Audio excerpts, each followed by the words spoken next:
The easiest person to control isn't the weakest person. It's the person who desperately needs something from you. Need their approval, and they have leverage. Need their attention, and they have leverage. Need them to understand you, and they have leverage. Need them to stay, and they have leverage. Because the moment someone discovers what you're terrified to lose, they discover where your freedom ends. And most people never see it happening. They think control looks like force, like someone standing over you, giving orders. But real control is often quieter than that. It looks like changing your decision because someone might be disappointed. It looks like apologizing when you did nothing wrong because you can't tolerate tension. It looks like explaining yourself for 20 minutes because being misunderstood feels unbearable. It looks like accepting disrespect because losing the relationship feels worse. It looks like abandoning your own boundaries just to keep someone close. And eventually, you stop asking yourself what you want. You start asking what they will think. What if they're angry? What if they're disappointed? What if they leave? What if they don't understand you? And without realizing it, your life becomes a series of decisions designed to prevent other people's reactions. You think you're keeping the peace. You're actually surrendering control. What can they take from you? If they can take your approval, they have leverage. They have If they can take your attention, they have leverage. If they can threaten your relationship and make you abandon yourself to save it, they have leverage. If their rejection can destroy your sense of worth, they don't need to control you directly. They already do for years. He lived like this. And he never called it weakness. He called it kindness. He called it loyalty. He called it understanding. He told himself he was simply a person who cared too much to hurt anyone. But eventually, he became honest enough to look at his life without protecting the story he created about himself. And what he saw disturbed him. He wasn't actually making choices. He was managing reactions. Every important decision passed through the same invisible filter. Will they approve? Will they be disappointed? Will they think differently of me? Will they leave? And then came the realization that changed everything. What do you actually want? That question stopped him because he realized he didn't have an answer. He had spent years calculating what everyone else wanted until he lost touch with what he wanted. He called it kindness, but sometimes it was fear. There is a difference between kindness and self-abandonment, and once he saw it, he couldn't unsee it. That was when the old version of him began to die. He stopped feeding the need for approval, the need to be understood, the need to make everyone happy. Someone misunderstood him. He didn't explain. Someone disliked his decision. He didn't change it. Someone called him selfish. He simply stopped. Am I actually being selfish?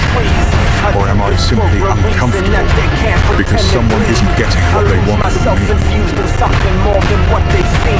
That question changed him, because guilt isn't always proof that you've done something wrong. Sometimes guilt is simply what happens when you stop doing what people became accustomed to receiving from you. And he learned to sit with that feeling. He still felt fear. He still felt rejection.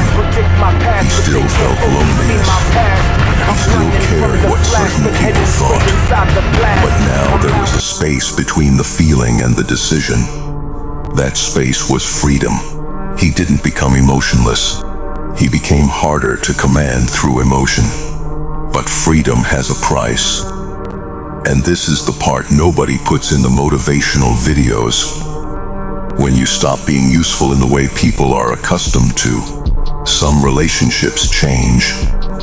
When you stop saying yes automatically, some people become disappointed. When you stop chasing people who withdraw, sometimes they actually leave. And when you stop constantly explaining yourself, some people will create their own version of your story. That hurt. Of course it hurt.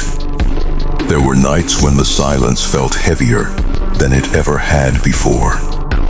There were moments when he wondered whether he had gone too far. Maybe it was easier before. Maybe he should apologize. Maybe he should soften the boundary. Maybe he should become agreeable again, because the old version of him was tired. But at least he knew how to survive. He knew how to keep everyone comfortable. He knew how to prevent conflict. He knew how to make himself smaller whenever someone threatened to leave. Going back would have been easy. But easy isn't always freedom. Then, he understood something. Peace that requires you to constantly betray yourself isn't peace. It's captivity with better lighting. And for the first time, he chose the discomfort of freedom over the comfort of self-abandonment. He wasn't choosing loneliness. He was choosing not to abandon himself, simply because loneliness frightened him. That distinction changed everything. And then the outside world began testing him. Because people don't always announce that you've changed. They test you. They repeat the same patterns. They use the same guilt, the same disappointment, the same accusations, the same silence, the same sudden affection. They wait to see whether the old version of you is still underneath the surface. And sometimes, he almost was. Sometimes the old instinct came rushing back. Fix it. Explain yourself. Make them happy. Don't let them leave. But now he could see the instinct without obeying it. That was the difference. He didn't have to destroy the emotion. He only had to stop giving it authority. Feel it. Don't obey it. Anger could exist without controlling his mouth. Fear could exist without controlling his decisions.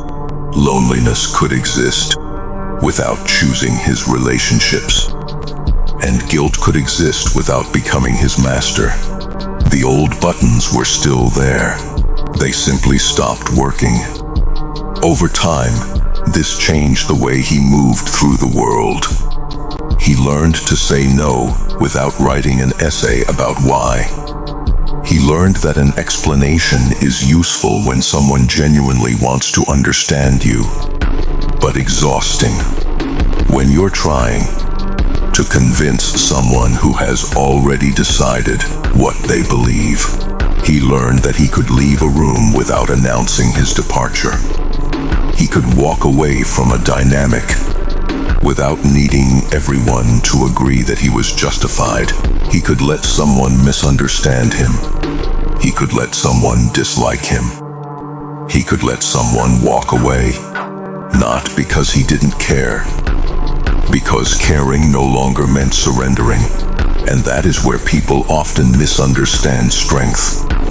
Strength isn't becoming someone who needs nobody. That's another form of fear.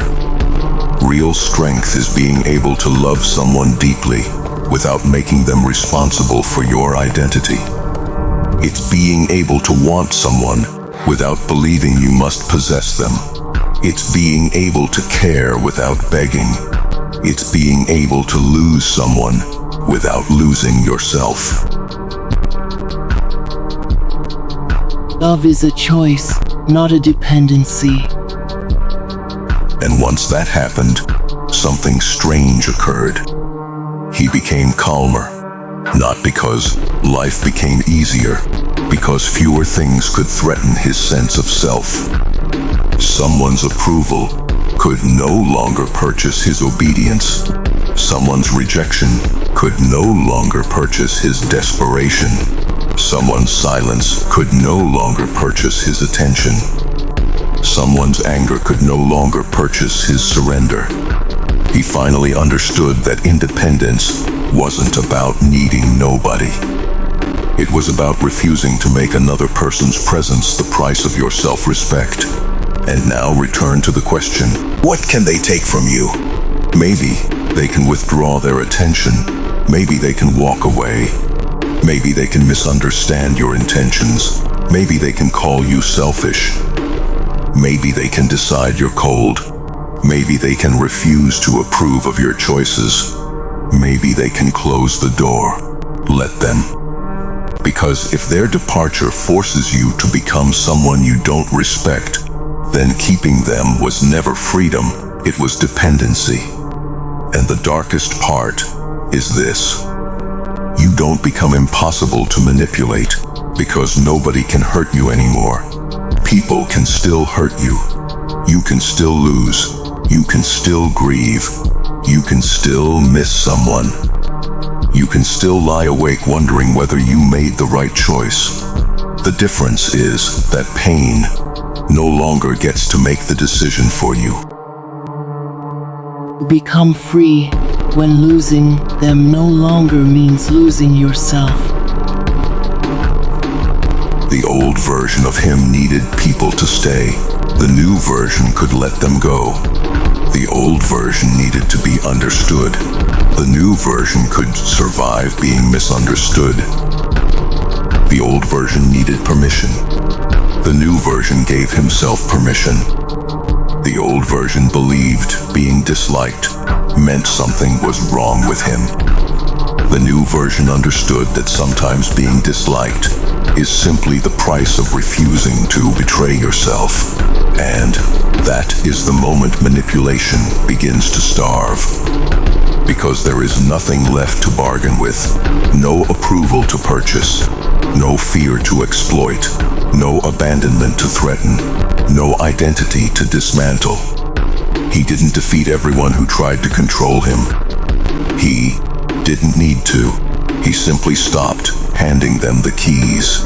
And eventually, he understood the truth he had spent years avoiding. What happens when there is nothing left they can take? Nothing they can leave. They can judge. They can misunderstand. They can disagree. And he can still remain himself. He didn't become impossible to hurt. He became impossible to own. And that was the day they lost control of him. Not because he became someone they feared, but because he finally became someone who could lose them and still remain himself.